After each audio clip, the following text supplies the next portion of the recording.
오늘은 긴급한 환율 이야기를 전편에 이어서 해야 할 것 같아요. 1월 16일 기준 원달러 환율이 1475원을 찍었습니다. 1500원이 코앞이에요. 지난달만 해도 1440원대였는데 한 달 만에 40원 가까이 뛰었거든요. 이번엔 분위기가 달라요. 전문가들 사이에서 이런 말이 나오거든요. 1500원이 뉴 노멀이 될 수 있다. 새로운 기준이 된다는 뜻이에요. 예전엔 1100원, 1200원이 정상이었잖아요. 그게 이제 바뀔 수 있대요. 1400원, 1500원이 앞으로의 새로운 정상이 될 수 있다는 거예요. 잠깐 올랐다 내려가는 게 아니라 계속 유지될 수 있다는 뜻이죠. 오늘은 왜 이런 전망이 나오는지 깊이 파헤쳐 보겠습니다. 영상 보시기 전에 구독과 좋아요는 영상을 만드는 큰 힘이 됩니다. 먼저 지금 상황부터 정리할게요. 정부가 손 놓고 있는 게 아니에요. 금융당국이 시중은행이랑 보험사를 긴급 소집했거든요. 달러 예금 마케팅 자제해달라. 원화 환전하면 수수료 우대해준다. 국민연금 통해서 외화 공급도 늘리겠다. 이런 대책들을 내놨어요. 근데요, 시장 반응이 어땠을까요? 환율이 내려갔을까요? 안 내려갔어요. 오히려 더 올랐어요. 대체 왜 이런 걸까요? 사실 12월에도 비슷한 일이 있었어요. 환율이 치솟으니까요, 당국이 대규모 개입했어요. 달러 팔고 원화 사서 환율 방어한 거죠. 그랬더니 1480원대에서 1440원대까지 떨어졌어요. 효과가 있었죠. 근데 끝이 아니었어요. 한 달도 안 돼서 다시 1480원대로 복귀했죠. 시장이 뭘 배웠냐면요. 개입해봤자 다시 오른다는 걸 학습한 거죠. 이게 무서운 거예요. 시장이 정부를 무시하기 시작한 거거든요. 미국 쪽에서도 구두 개입이 있었어요. 스콧 베센트 재무장관이요. 펀더멘탈과 괴리됐다. 달러가 너무 강하다. 이런 발언을 했거든요. 예전 같으면 미국 재무장관 말 한마디에 시장이 출렁했을 거예요. 근데 이번엔 어땠을까요? 시장이 그냥 립서비스로 치부해버렸어요. 말로만 하지 실제로 뭘 하는 건 아니잖아. 이런 반응인 거예요. 구두 개입이 안 먹히는 상황이에요. 시장의 맷집이 세진 거죠. 여기서 중요한 질문이 생겨요. 대체 왜 환율이 이렇게 안 잡힐까요? 많은 분들이 이렇게 생각하세요. 달러가 없어서 그런 거 아니야? IMF 때처럼 달러가 부족해서 나라가 위험한 거 아니야? 이렇게요. 근데요, 전문가들은 정반대라고 해요. 달러가 없는 게 아니래요. 오히려 국내에 달러가 넘친대요. 이게 무슨 소리일까요? 쉽게 설명해 드릴게요. 지금 한국 상황을 비유하면 이래요.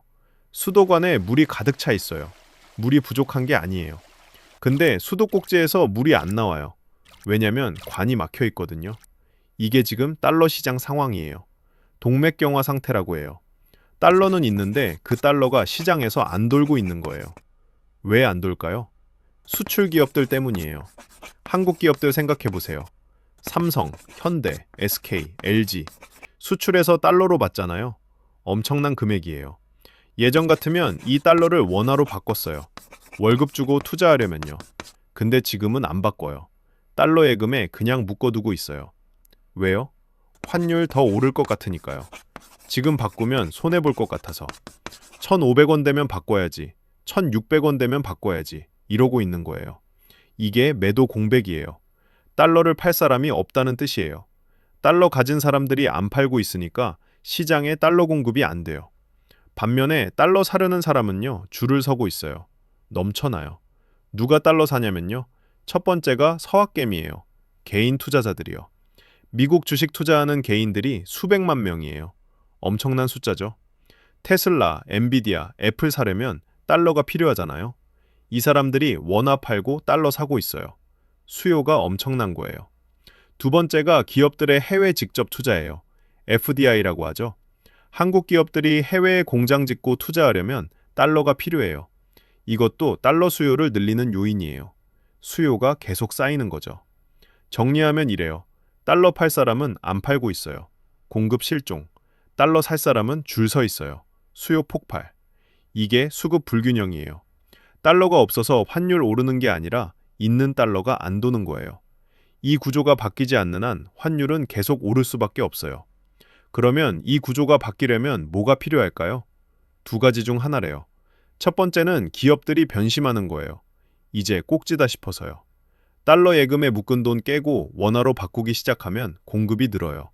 그러면 환율이 내려갈 수 있어요. 근데 지금 그런 조짐이 없어요.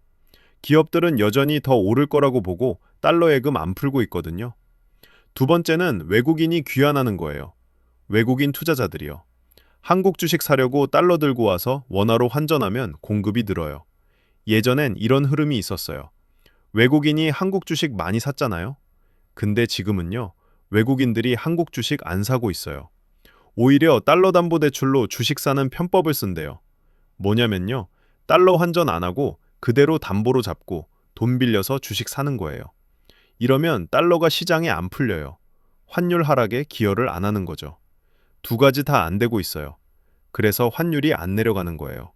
정부가 아무리 개입해도 이 구조 자체가 안 바뀌면 소용없어요. 여기에 악순환까지 더해져요. 서학개미 악순환이라고 해요. 환율이 오르면 서학개미들이 어떻게 생각할까요? 더 사야겠다 해요. 더 오르기 전에 달러 더 사놔야겠다. 이렇게 생각하거든요. 달러를 더 사면 환율이 또 올라요. 환율 오르면 또 불안해지고요. 달러 사면 환율 오르고, 환율 오르면 달러 더 사고, 끊을 수 없어요. IMF가 이 상황에 대해 경고를 했어요. 꽤 충격적인 내용이에요. 한국의 달러 자산 규모가 외환 시장의 25배나 된다고 합니다. 이게 무슨 말이냐면요. 비유로 설명할게요. 욕조를 생각해 보세요. 욕조에 물이 있어요. 이게 외환 시장이에요. 환율이 결정되는 곳이요. 근데 욕조 밖에 거대한 물탱크가 있어요. 욕조보다 25배 큰 거예요. 이게 한국인들이 가진 달러 자산이에요. 달러 예금, 미국 주식 등요. 이 물탱크에서 물이 갑자기 쏟아지면 어떻게 될까요? 욕조가 감당을 못해요. 물이 넘쳐서 난리가 나는 거예요. IMF가 하는 말이 이거예요. 환율 급변하면 충격 흡수가 안 된다고요. 외환 시장 규모 대비 달러 자산이 너무 커서 위험하다는 경고예요. 이게 왜 무서우냐면요. 반대 방향으로도 작용할 수 있거든요. 지금은 달러 사는 방향으로 쏠려 있어서 환율이 오른잖아요. 근데 어느 순간 분위기가 바뀌어서 다 같이 달러 팔기 시작하면요. 환율이 급락할 수도 있어요. 어느 쪽이든 변동성이 커지는 거예요. 안정적으로 관리가 안 된다는 뜻이에요. 롤러코스터 탈 수 있어요. 은행에 가면 요즘 달러 지폐가 없대요. 들어보셨을 거예요. 사람들이 달러 현금 사재기하고 있어서 품귀 현상이 벌어진 거예요.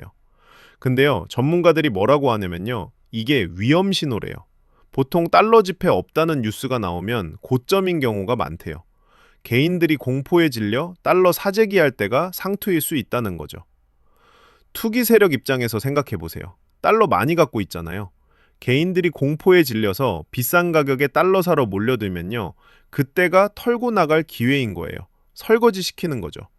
지금 달러 사러 은행 가시는 분들 조심하셔야 해요. 진지하게요. 투기 세력의 설거지 대상이 될 수도 있거든요. 신중해야 합니다. 그러면 앞으로 어떻게 될까요? 1,500원 뚫릴까요? 안 뚫릴까요?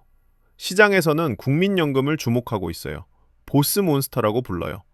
국민연금이 해외 자산을 엄청 많이 갖고 있거든요. 어마어마해요.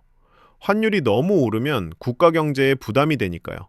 그래서요, 보유한 달러를 팔아서 원화를 사는 전략적 환해지를 해요. 시장에서는 이 물량이 나오는 시점을 1,480원 중반으로 보고 있어요. 그래서 1,500원 뚫으려는 세력이랑 막으려는 세력이 싸우고 있어요. 국민연금 매도 물량이 나오면 환율이 주춤할 수 있어요. 근데 그게 근본적인 해결책은 아니에요. 잠깐 막는 거예요. 흐름 자체를 바꾸는 건 아니거든요. 그래서 한계가 있어요. 더 근본적인 문제를 봐야 해요. 왜 돈이 미국으로 가는 걸까요? 미국 주식이 돈이 되니까요. 한국 주식보다 수익률이 좋으니까요. 테슬라, 엔비디아, 애플. 작년에 얼마나 올랐는지 아시잖아요. 한국 코스피랑 비교하면 비교 자체가 안 되는 수준이에요. 미국 금리도 높아요. 달러 예금하면 이자를 잘 주거든요. 미국 경제가 너무 잘 나가요. 성장 예외주의라고 하죠. 다른 나라는 힘든데 미국만 잘 나가니까 돈이 미국으로 몰려요. 반면 한국은 경기도 안 좋고 금리도 내리는 추세예요. 여러분이 투자자라면 어디에 돈 넣겠어요? 당연히 미국이에요. 이게 구조적인 문제예요. 한국 시장의 매력이 떨어진 거예요. 정부가 은행한테 마케팅 자제해달라고 해봤자서 한계가 있어요. 사람들이 미국 주식 사는 걸 막을 수 없잖아요. 강제로 못 막아요. 이 구조가 안 바뀌면 환율은 계속 오를 수밖에 없어요. 미국이 금리 내리면 해결될까요? 그것도 쉽지 않아요. 미국 경제가 너무 좋아서 금리를 빨리 안 내릴 가능성이 커요. 미국만 쳐다보고 있다가는 목 빠져요. 우리가 뭔가 해야 해요. 근데 우리 내부에서 할 수 있는 게 별로 없어요. 그게 문제예요. 일본 변수도 있어요. 일본이 확장 재정을 하면 어떻게 될까요? 엔화가 약해지면 원화도 약해지는 경향이 있거든요. 연동돼 있어요.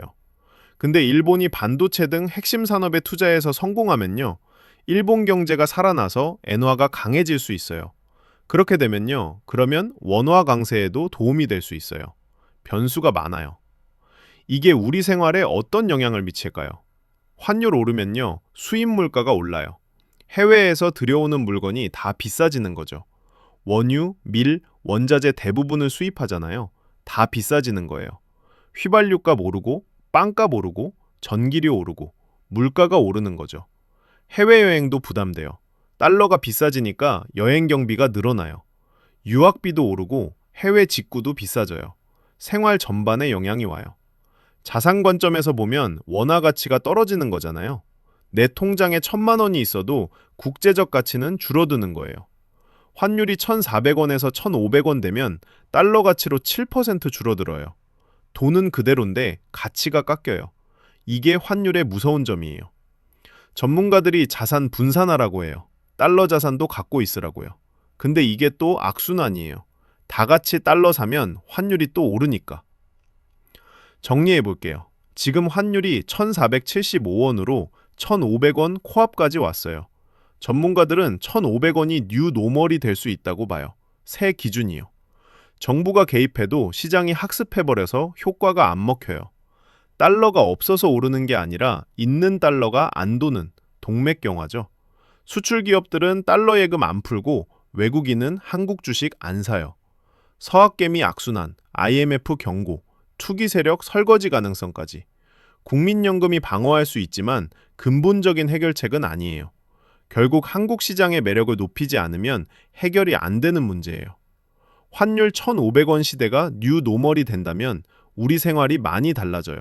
수입 물가 오르고 생활비 오르고 원화 자산 가치도 떨어지게 돼요. 지금부터 대비가 필요해요. 어떻게 할지는 각자 판단하셔야 해요. 다만 달러 사재기는 조심하세요. 고점에서 물릴 수 있어요. 공포에 휩쓸리지 말고 냉정하게 판단하시길 바랍니다. 여러분은 이 상황에서 어떻게 대비하고 계신가요? 댓글 남겨주세요. 오늘 영상이 도움되셨다면 구독과 좋아요 부탁드려요. 다음 영상에서 더 좋은 정보로 찾아뵙겠습니다. 감사합니다.